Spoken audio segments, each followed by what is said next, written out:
Good day folks, Sean here from Air Photography. So Insta360 has just launched a brand new camera, the X5. And when new products like this get released, I like to create beginner's guides to help those who are brand new get familiarized with the hardware, the software, and the basic functionality of the camera. This beginner's guide is geared to those who have never used a 360 camera, so we're going to keep things basic to help you get up and running quickly with your new purchase. Now Insta360 will be selling several different packages, although the core camera will be the same in all the packages. Basically, the difference will be the type of accessories that are included. They have packages geared to cyclists, motorcycle riders, skiers, and other various activities. Now just a quick look to see what you'll get inside the box if you purchase the base kit. Basically, you're going to get the camera, you're going to get a carrying pouch, you're going to get a data and charging cable, an information booklet, basically a quick start guide and some other information, and you're going to get a cleaning cloth. It's very important to keep the lenses on a 360 camera absolutely clean. Of course, any camera lenses should be kept clean, but it's really important the way these lenses are designed. Any fingerprints or smudges will really affect the lighting and will be really prominent in your videos. So we'll just take a quick look around the camera here. On the side is our power button. A quick press will turn it on. To power it off, we're going to do a press and hold. Right below that, we have a button that allows us to cycle through different pre-made scenarios such as skiing, cycling, different ones that Insta360 has bundled in. On top of that, you can create your own, and we will take a quick look at that and how that works later on in this video. Below that, we have a door that we can open up. Under that door is a USB-C port. That's how we charge the camera up if we're going to be charging the battery inside the camera. And we can also connect it to handheld devices such as smartphones or tablets, even laptops and desktops for transferring content. It's very important when you close that port to make sure it's absolutely sealed, because this camera is waterproof all by itself. So it's always a good idea to double check to make sure these doors are sealed correctly. On the other side is where our battery is located. We press in these tabs. That will allow the battery to come out. And inside the battery compartment there is where we install our memory. Now, most of these packages do not come with a memory card. There might be specific packages that do, so you will have to provide your own memory card. The memory cards I like to use are by SanDisk, either the Extreme or the Extreme Pro. You just want a nice fast card. And for a 360 camera, I would recommend a minimum of 256. Right now I've got a 512 in mine, and that can be really important, especially if you're going to be recording in 8K. The file sizes can get quite large, so you want to make sure you have an ample amount of storage. To install the memory, you want to make sure the graphics side is facing the inside of the battery compartment. You just place it in and then press it down until it clicks. And again, when you go to reinsert your battery, it can only go in one way. The leads of the battery have to be facing down at the bottom of the camera. And again, you just want to press and make sure that they're securely in place, again, to make sure the camera is waterproof. At the bottom of the camera, we have some mounting connections. We have a 1/4-20. That's going to be the most common mount that you use for connecting to extension poles and other devices like that. But new with the X5 this year is that it's now capable of using magnetic mounts, and it's compatible with magnetic mounts from their Ace Pro series. To connect an extension pole with a 1/4-20, basically you're just going to screw it into the bottom. And if you're using a magnetic mount, it just connects right to the bottom like that. These are definitely good to use if you're going to be using your 360 camera more as a traditional action camera, and you're going to be mounting it on things like chest mounts or handlebars. These magnetic mounts will give you a more traditional style finger mount that a lot of accessories have. Now, continuing on here with the layout of the camera, if we flip it over, you can see we have our touch screen. This is what's going to give us a visual preview of what we're filming, but also how we input and change settings. Below that, we have a record button, and beside that, we have a mode selector button, so we can cycle through the different filming modes, such as photo mode, time-lapse mode, video mode, and we'll take a closer look at that as we go along. There's an LED there right at the very bottom, and again at the other side. That'll signify when the camera's powered on and when it's recording. Now, when it comes to charging the X5, you're going to use the included USB-C cable. Now, in all reality, you don't have to use the cable that comes included with it. If you have another cable attached to a charger, you can definitely use it as long as it's USB-C. But one thing you notice that doesn't come with the package is a charging brick. That is something you will have to provide yourself. Now, most of us have these already around because we use them to charge things like smartphones or tablets. As long as it's a USB-C charger, it'll charge your X5. This one here I use quite a bit for a lot of different devices. It's by Anker. It's a 65 watt charger. And something like this will work perfectly with your X5. Now I'm just going to use a different cable here that I already have plugged in. To charge it up, basically we're just going to take the USB-C and plug it in. We're going to get a graphic on the screen here showing us the percentage. And an LED will light up at the bottom signifying the charging status. The other way to charge it up is by using a dedicated charger. Usually they'll charge 2 or 3 batteries at a time. There's many different ones available. Now if you do purchase a third-party charger, just make sure that you purchase one that's designed for the X5, as the batteries are a little bit different. Insta360 most likely will be selling one on their website as well. Using them, you take the battery out and you plug them in. The nice thing about that is you can charge multiple batteries at once, and you're not tying up your camera using it to charge your batteries. So that's a basic look around the camera, how to install memory, how to charge it up. But before we can use it, we do have a few things we need to do first. First of all, the camera needs to be activated. A lot of equipment these days has to be activated before you can use it. And there's going to be firmware that needs to be installed again before you can use it. In order to do that, you're going to have to download the Insta360 app to a smartphone or even a tablet, as it's compatible with both types of devices. On an Android, you're going to search on the Google Play Store for Insta360. On an Apple phone, again, you're going to search for Insta360 on the App Store. The Insta360 app is a nice complementary app to your camera. Not only does it allow you to do things like update firmware, preview your content, but you can also use the app as a remote, get a remote preview of what you're filming, which can make it easy to line up shots. And on top of that, they have a lot of powerful editing tools. It's a nice simple way to really edit and make use of your 360 content. Now I've already had my camera activated and the firmware is already up to date, so I can't demonstrate that for you. But essentially what you're going to do is you're going to power on your camera. You're going to launch the Insta360 app on your device. Right away, it should detect your device and prompt you to connect. The very first time, it's going to ask you to confirm on the device, just so random people can't connect to your camera. That's something you only have to do once. It'll ask you to connect to the Wi-Fi of the device. If it's the first time connecting, it will then go ahead and prompt you to activate the camera, and then it will prompt you to download and install the latest firmware.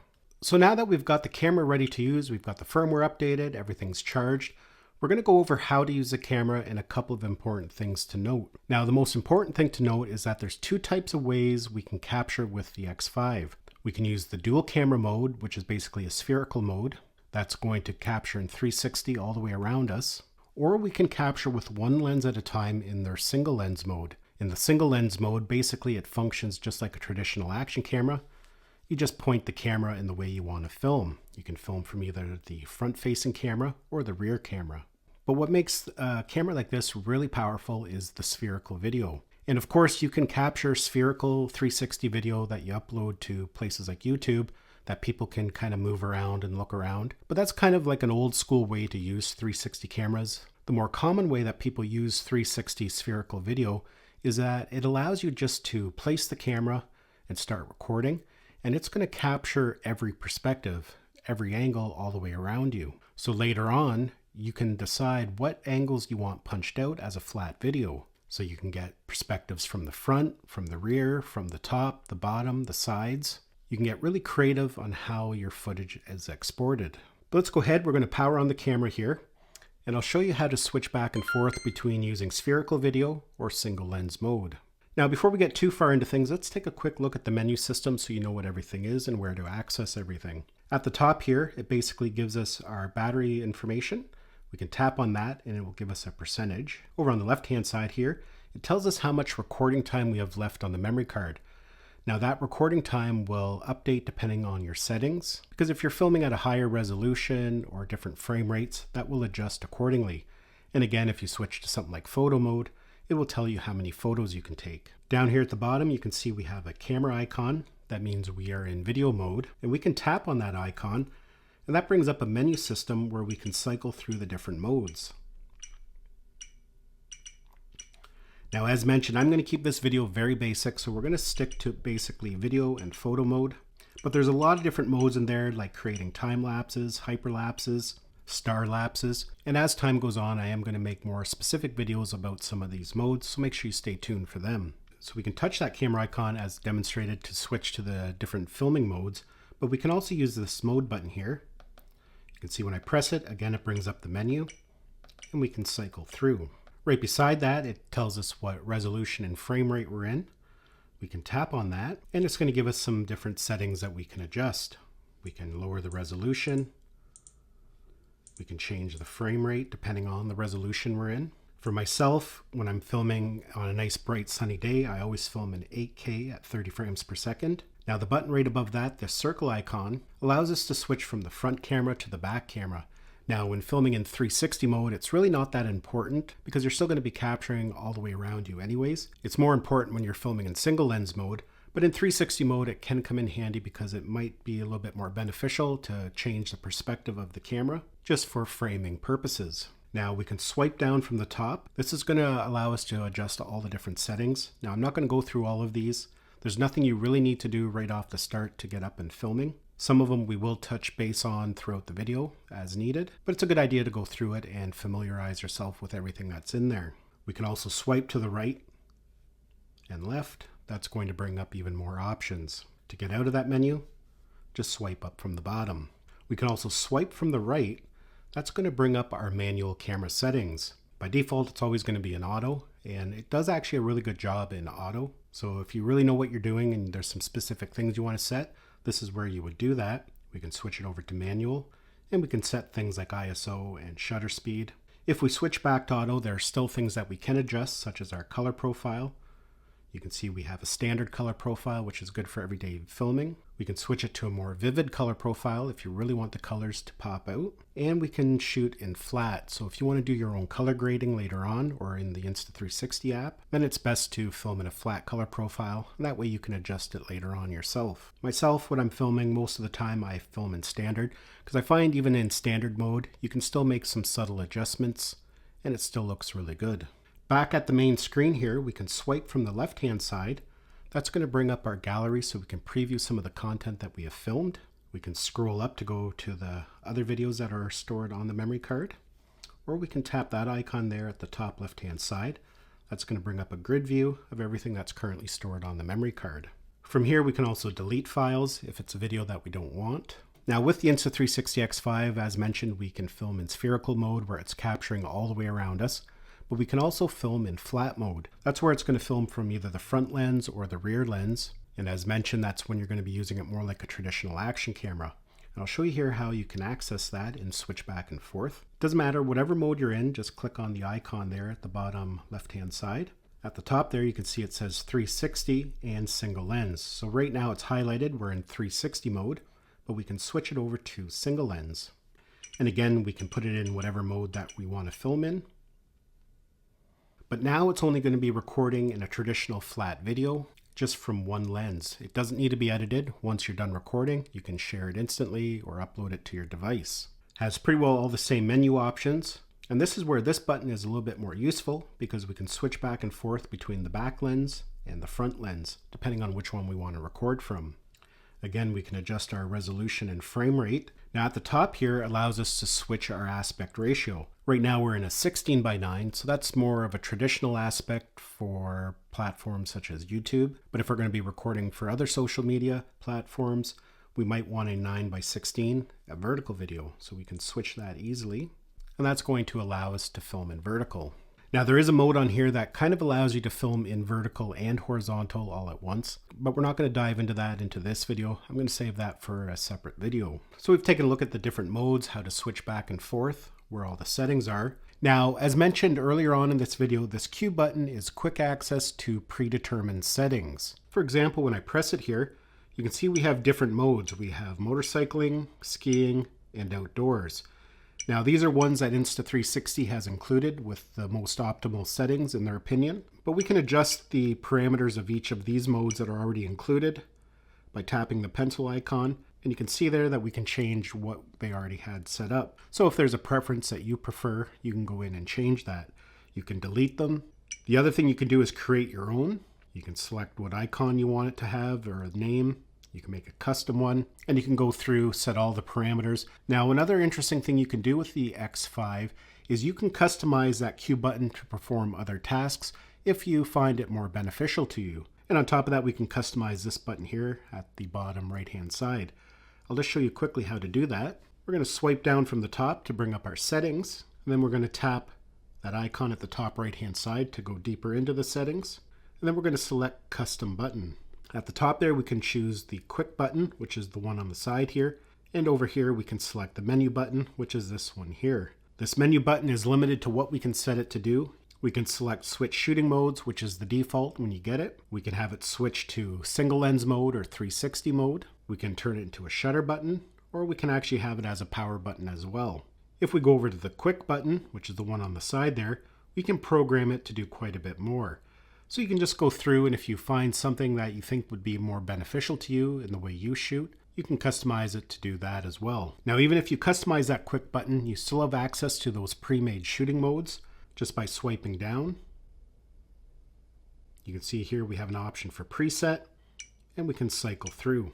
So now at this point, we're going to talk about capturing, because there's many different ways in which we can initiate capturing. Obviously, the most common way is just pressing the record button, and it doesn't matter whether you're in single lens mode or you're in spherical mode. Just press on the record button, and it's going to start recording. So that's the most common way to start and stop recording, but sometimes that's not always convenient because you might have the camera mounted away from you, or it's out on an extension pole. So they offer a few different ways in which to initiate a capture. We can use voice control, we can use gestures, and we can use a camera movement. Now by default, you have to enable them. So for example, we're going to swipe down from the top, and you can see here we have an option called gesture control. We're going to tap on that. It's going to show you the different gestures you can do. We can do a palm to start recording video. Basically, you just put your hand up like that, and the camera will start recording. Again, put your palm up, and it will stop recording. Or if you want to take a photo, you just give it the peace sign. And it doesn't matter what mode you're in. You could be in video mode and still give it the peace sign, and it will still take a photo. And vice versa, you can be in photo mode, put your palm up, and it will start recording video. So to enable it, just make sure you turn on the toggle switch there. And you'll always know just by a quick glance that it's enabled because we got that extra icon at the top, a picture of a hand. Now the next way we can capture is by using voice control. Again, let's swipe down from the top to turn that on. But now we're going to swipe over to go to a different menu system. You can see we have an option there for voice control. Again, we're going to toggle it to turn it on. It gives us some options about the language, and it gives us some of the voice commands that we can say. For example, take photo, start recording, stop recording, mark that, and shut down camera. So now all we have to do is simply say start recording. And you can see the camera went ahead and started recording, and we can say stop recording. And I'll just kind of show you here. As mentioned, you don't have to be in the specific mode. For example, right now we're in video mode because we have a picture of the video camera. But I can say take a photo.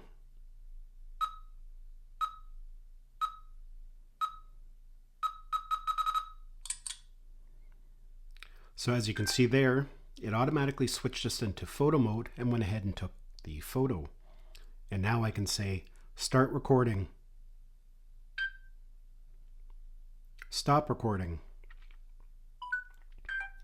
And again there, we were in photo mode, but it switched us over to video mode and started recording video. And something that's new this year with the X5 is you can do a double twist when it's on an extension pole. That again will start and stop recording. You just simply have the camera extended in front of you, and you twist it back and forth twice quickly, and it will automatically start recording. To stop recording, again, you just do a double twist. Now at this point in the video, I'm going to demonstrate how we can connect our Insta360 X5 to a mobile device so we can preview our content, we can download it if we so choose, and we can do some editing, manipulate the 360 footage so we can reframe it and export it as a flat video. Now I'm going to be demonstrating on an iPad, but this works exactly the same if you're going to be connecting it to a mobile phone. And when we actually connect it, there's two different ways in which we can connect. We can connect it wirelessly, or we can use the included cable that came with the camera and plug it in directly. In this video, I'm just going to demonstrate wirelessly because it is the most convenient way and it works really well. If you decide that you want to hardwire the camera, it'll be the exact same way I'm demonstrating, except you're going to physically connect the camera. Insta360 also has an app for desktop computers or laptops, but I'm not going to get into that in this video. I'm going to make a separate video for that coming up in a couple weeks. So at this point, we're going to use the same app that we used to activate the camera. And what we're going to do is power on the camera. And then we're going to go ahead and launch the Insta360 app. Right away, it should prompt you to go ahead and connect. If it doesn't, all you have to do is click on Album. And then over here at the top, click on Camera. And then it gives you an option to connect to the Wi-Fi of the camera. So right away, once it connected, it's now displaying everything that's stored on the memory card on the camera. So we haven't transferred anything over at this point. Everything is just being previewed right directly from the camera. And that's kind of the nice thing, the way it's designed, is that we don't have to transfer all this footage over to our device to edit it or preview it. We can preview and edit directly off the memory card. And that's really important because sometimes these mobile devices have limited storage. So this way, if we have a 10-minute video, say, but there's only a small segment we want, we can just transfer over that segment. We don't have to bring everything over. But the other thing is you have to make sure you have a lot of power in the camera, make sure it's fully charged. Now, for myself, sometimes I know if there's a few videos I'm going to be doing a lot of work with, I do like to transfer them over directly to my device, and that way I can edit offline. I don't need to power on the camera. So I'm going to show you both methods here. Now, as mentioned, everything here is coming right off the memory card, and we know so because it's listed X5 there at the top. That means it's reading content from the memory card. If we click on Downloaded, you can see it's blank because I haven't actually downloaded anything to this tablet yet. If we had downloaded a few files, they would be listed there. The other option is Cloud.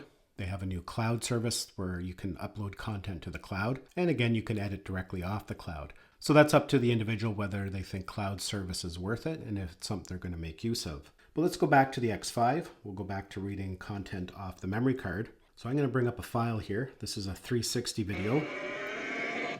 I'll turn the volume down a little bit so you can hear me speaking. So as you can see, we can preview the footage. And because it's 360, we can manipulate it and move around. We can click this arrow here at the top. That'll take us back to the gallery. We can preview another file. So we can preview and we can do all our editing directly off the camera. But say we do want to copy a couple of these files over to our tablet or smartphone. There's a couple different ways we can do it, but the easiest way is to tap that icon at the top there, the select button. That allows us to select a couple of these files.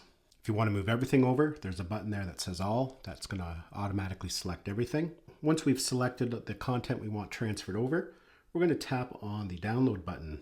We get a progress bar on each of the videos letting us know the status of the transfer. We can also tap here at the top. Again, it's going to show us the status of the transfers. At this point, we can actually cancel or pause the transfers if we so wish. Now, it's important to note where it downloads on your device depends on the type of content it is. For example, if we've captured spherical video, it's going to download it right within the 360 app because that spherical video needs to be processed before we can view it in something like the Photos app or share it online. However, if you've captured in single lens mode, the 4K single lens mode, when you download it using this method, it's going to save it right to your photo gallery. Now you can bring it into the Insta360 app if you want to do some editing to it, but it's also going to be added to your device's photo library, so you can go right in there, preview it, and share it from there as well. So I gone ahead and I've downloaded 2 files. So now when we click on download, you can see it has listed the 2 files that I've downloaded. So you can easily go back and forth between reading content on the camera itself and what you have downloaded locally to your device. Now, one thing I do want to show you here is if you do want to download some of the content to your device for editing, so that way you don't have to have the camera powered on, we can do trim downloads, and that way you're not downloading, say, a whole 20-minute file. If you've been recording a lot, 20 minutes, a 20-minute file can be quite large. There might only be a 1-minute section that you want. So for example, I'm going to bring up this file here, and we're going to take a look at how to change the aspect here in a minute. But as mentioned, we may not want this whole file. We might just want a quick section.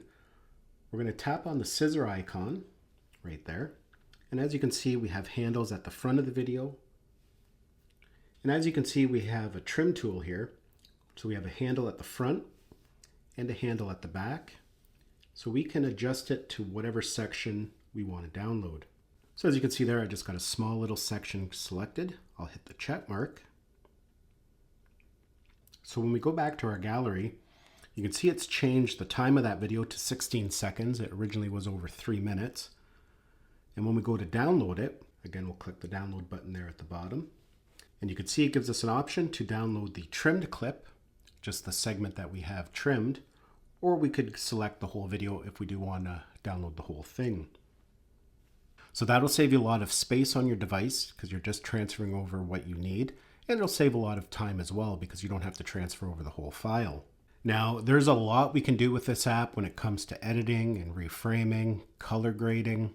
There's a lot of different effects. I'm not going to get into it all in this video. I'm just going to show you the basics to get some of your footage exported so you can share it. But as mentioned, if this is a camera you will be getting or you're interested in, make sure you're subscribed, as I will be making more advanced tutorials diving in deeper into the app, different editing techniques, and things you can do with it. But to continue on here, let's go to our downloaded folder and we'll take a look at some of this footage here. So let's take a look at this video file here.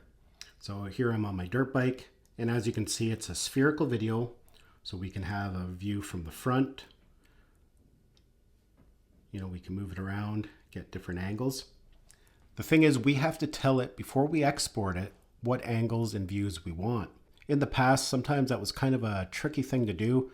It was time consuming, but Insta360 with the latest update to their Insta360 app has made it extremely easy. Before we get into that, let's set our aspect. You can see right now we're in a 9:16.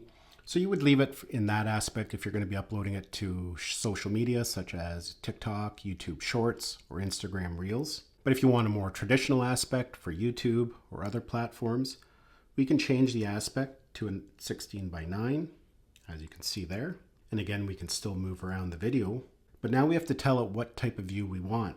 And they've made it easy. They give us a couple buttons there at the bottom, the most common aspects that people would want to choose.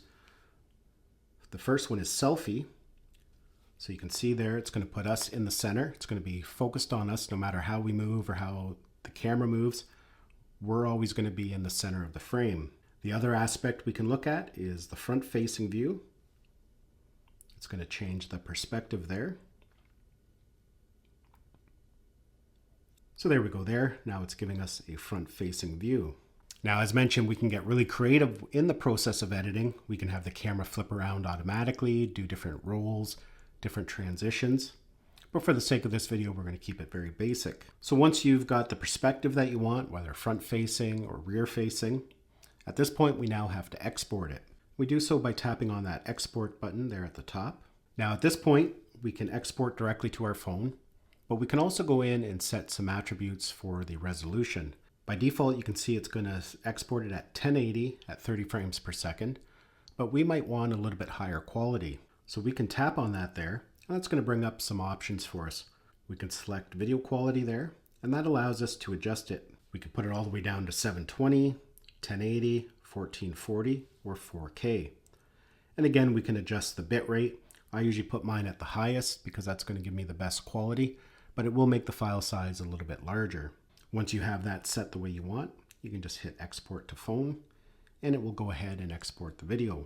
So there we go there. It's all finished and it's been exported to our camera roll. So now if we launch our camera roll, there we go. There's the video there. Now, the other thing I want to point out here before I go is depending on the type of content you've captured, because there's different types of capture modes on the camera. For example, we have regular spherical mode, we have single lens mode. They have a new mode they added called Instaframe, which basically captures a spherical video and a flat video all at the same time. So that way you have both that you can work with. There's time lapses and hyperlapses.